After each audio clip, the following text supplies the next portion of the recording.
I just want to take a look at another temple in a Hindu temple to Vishnu in Deogarh, which is central India.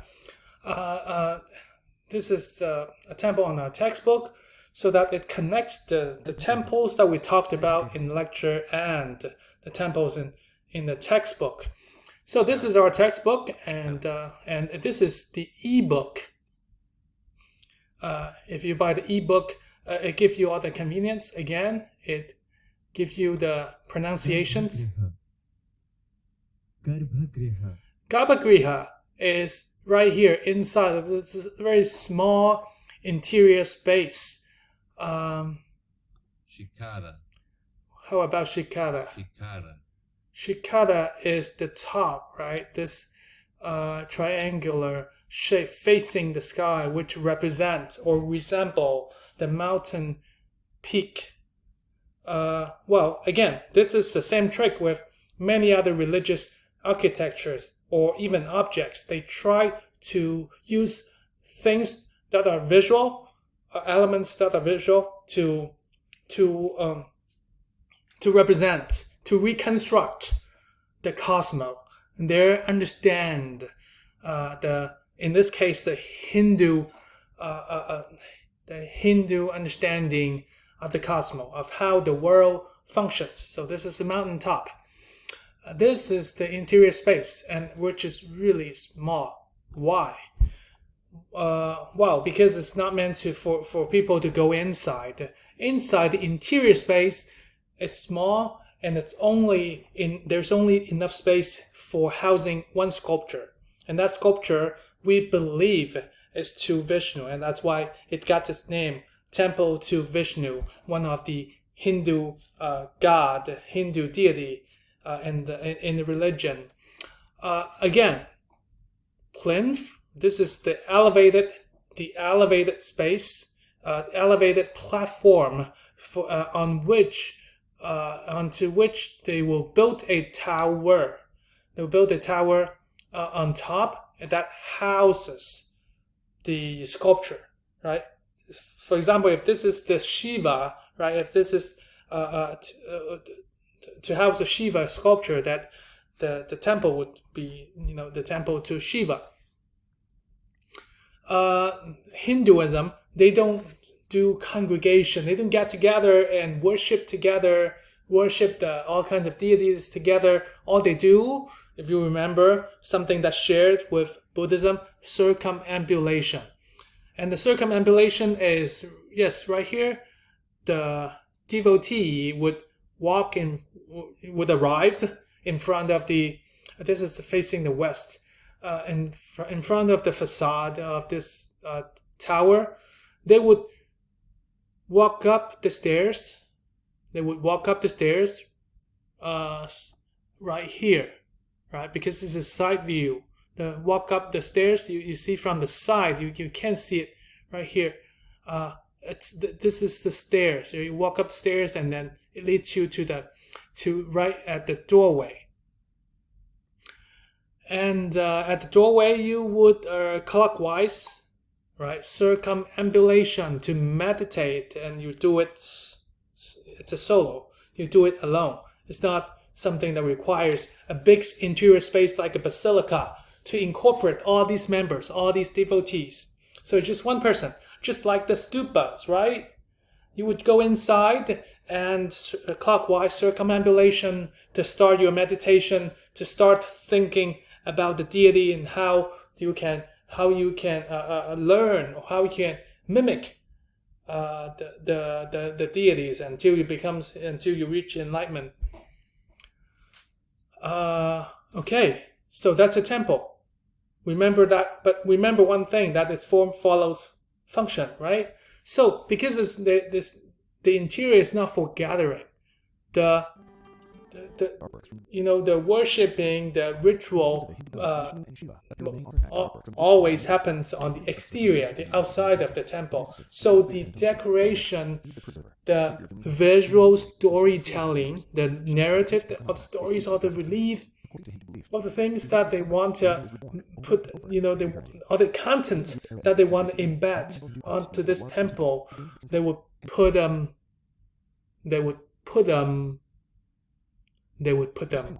outside, exterior, and that's why we see all the reliefs.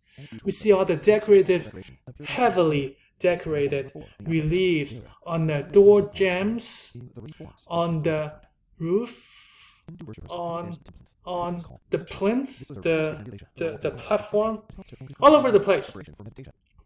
Different sides, and a lot of them, well, some of them are decorative, as you can tell, right? These patterning, see the patterns, some of them are decorative, some of them has the story to it, because that's what we want to do. For example, right here, right?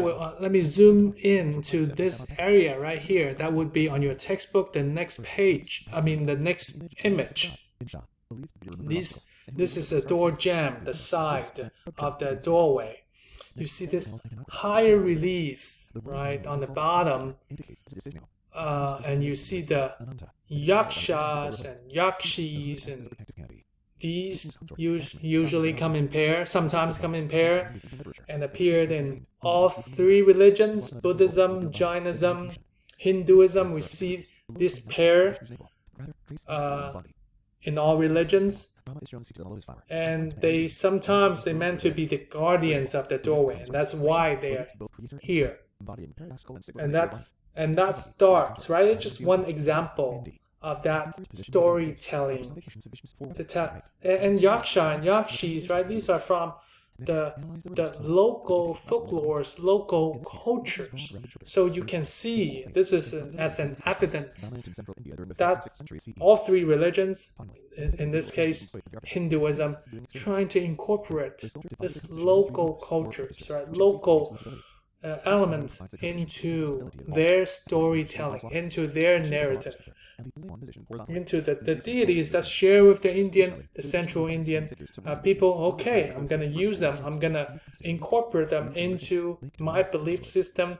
And if they are auspicious and if they're powerful, why not use them? Why not invite them to be our guardians of the doorway?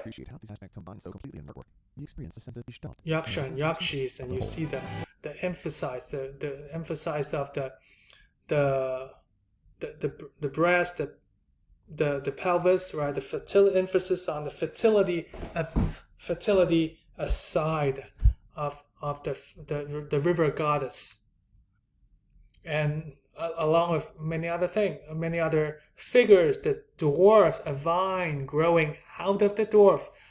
Very legendary and imaginative visual storytelling to convince the worshippers, right? This is before computers. This is or social media. This is before the visual images drowning our sensibility, right? So the devotees would be very sensitive to these details, right? If we put ourselves in their feet.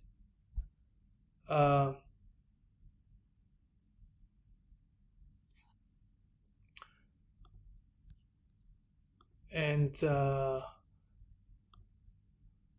then there's an ebook that some of them even have the video. For example, this is on the other side, right? If we go back, so on the other side, I think it's the other side on that we can see on this tower. We have this relief, tells a story, right? Because in Buddhism they have the Jataka stories, and here they have the deity stories. And then there's a video. I can show a little bit to you. Artworks from the images of the Hindu gods Vishnu and Shiva appear in many artifacts and artworks from the Gupta period in India. According to texts written in the ancient Indian language known as Sanskrit, our existence is directly dependent on Vishnu, shown here. He is the preserver, the savior of humankind, and in one story, the sleeping creator of the universe. Sheltered by the great serpent Ananta he sleeps on the cosmic sea. According to Hindu belief, through Vishnu's slumber, the universe is reborn over and over into eternity. During the Gupta era in the 6th century CE, monumental Hindu art in the form of large stone temples began to be constructed, and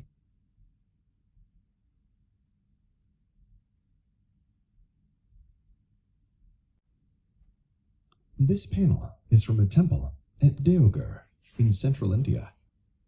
The temple is 16 feet square and is raised on a plinth and topped by a tower. As usual with such buildings, most of the sculptural decoration appears on the temple's exterior. This panel formed one of four on the outside of the temple at Deogarh. The panel is carved in what is called relief, meaning the raised forms project from a flat background. Hindu worshippers would climb the stairs of the temple plinth and perform what was called pradakshina. This was a ritual circumambulation, or walking around, the structure that helped to focus the worshipper's mind in preparation for meditation. Pradakshina enabled the worshipper to view the exterior sculpture, as well as stand at the doorway to the garbhagriha. This was the temple's innermost sanctum, a small dark space where the main icon of a deity is housed. It was here that the worshipper would receive darshan, that is, the auspicious devotional act of seeing and being seen by a deity, holy person, or sacred object. At Deogarh, the temple's exterior decoration consists of a heavily ornamented doorframe on the west facade and 3 rectangular sculptural panels, each of which depicts a specific scene. Each one is visually complex and laden with religious meaning, and such narrative art sometimes requires step-by-step unpacking. Let us take a closer look at the south panel. First, notice that to the panel's immediate left is an image of the elephant-headed god, Ganesha, believed to be the remover of obstacles, and who would be worshipped at the start of a task. His presence suggests that pradakshina begins here. Next, study the panel's iconography to determine what is depicted. The royal crown on the central reclining figure indicates that it is Vishnu. He sleeps cushioned by the serpent of infinity, Ananta, identifiable by his multi-headed cobra hood. Here, the hood acts as a protective canopy. Vishnu's consort, Lakshmi, massages the god's leg. According to the Puranas, a vast body of Indian literature, as Vishnu slept and dreamed, a lotus grew from his navel. The blossom eventually opened to reveal Brahma, the god of creation. Here, perhaps for artistic reasons, the lotus vine is not attached to Vishnu's navel, but rather drapes elegantly along his body. At the top of the panel, Brahma is shown seated on a lotus flower and flanked by other deities, there to witness the miraculous event. For example, directly to Brahma's right are Shiva, believed to be both creator and destroyer, embodying the paradoxical and cyclical nature of life, and Parvati, Shiva's consort, riding on Shiva's mount, the bull, Nandi. The figures positioned in a row at the base are personifications of Vishnu's 4 weapons at right, stopping 2 demons at left from attacking Vishnu as he sleeps. Next, analyze the relief's style, which indicates roughly when it was made. In this case, Vishnu's broad, rounded shoulders, smooth chest, and oval face confirm the relief is in the Gupta style, dominant in central India during the 5th and 6th centuries CE. Finally, consider the visual strategies employed by the artist and how they enhance the viewing experience. Here, the sculptors divided the composition into 3 rows, or registers, which increase the relief's legibility. This clarity provides the composition with a sense of stability and calm, 1, 2, 3, 3 echoing registers. Vishnu's long slumber. Vishnu is both the largest figure and the only one positioned horizontally, increasing his prominence in the scene. Additionally, the depiction of an abundance of human figures surrounding Vishnu, forming a kind of regular pattern that repeats the human shapes, creates compositional unity. These similar shapes link to one another visually. As is often the case in devotional art, a religious idea additionally provides profound conceptual unity. The image, the religious idea that the image illustrates, and the fervent belief of the artists who created the work interconnect through a symbolic representation in carved stone.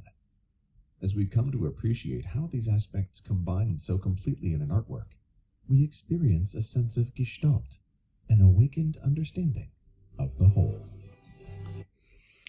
Okay, so that is the pradakshina, how you would perform the pradakshina as you're meditating, what you would look at on the outside, the exterior of the temple, and that's how the Hinduism spread its teaching, its narratives. Thank you very much.